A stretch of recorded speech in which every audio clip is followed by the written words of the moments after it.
नमस्कार सगळ्यांना. आज आपण आलो आहोत लोहगड किल्ल्याला भेट देण्यासाठी. या किल्ल्याची निर्मिती सुमारे 2000 वर्षापूर्वी झाली असावी असा अनुमान आहे.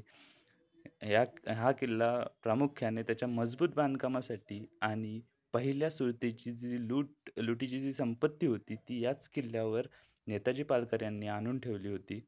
नंतर या किल्ल्यावर चढताना बघू शकतो आपल्याला चढतानाच दिसते की या किल्ल्याचं नाव लोहगड का असावं? कारण या किल्ल्याचे मोठे-मोठे तटबंदी आणि बुरुज जे दिसतायत, त्यावरूनच त्या किल्ल्याचं नाव कदाचित लोहगड ठेवलेलं असावं.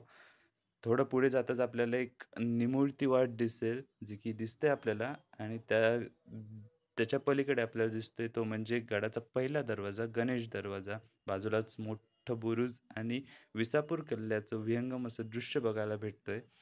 त्याच निमुळत्या वाटेने पुढे गेल्यानंतर आपल्याला गडाचा पहिला दरवाजा म्हणजेच गणेश दरवाजा दिसतोय. त्याच्या दोन्ही बाजूला 2 मोठे-मोठे बुरुज आहेत आणि दरवाजाच्या दोन्ही साइडला दिसतायत गणेशजी विराजमान आहेत आणि वर कमळाचे 2 चिन्ह बघायला भेटतायत.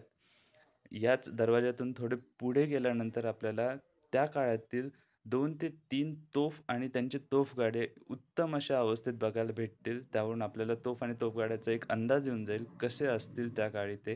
त्यानंतर थोडं वर बघितल्यानंतर आपल्याला लोहगडाचा मजबूत बांधकाम आणि मजबूत बुरुज, तटबंदी यांचा एक नजारा बघायला भेटेल आणि याच्याच पुढच्या भागात आपण बघणार आहोत. दुसऱ्या दरवाजाजवळ आपल्याला काय-काय बघायला भेटतंय, ते बघूया आपण दुसऱ्या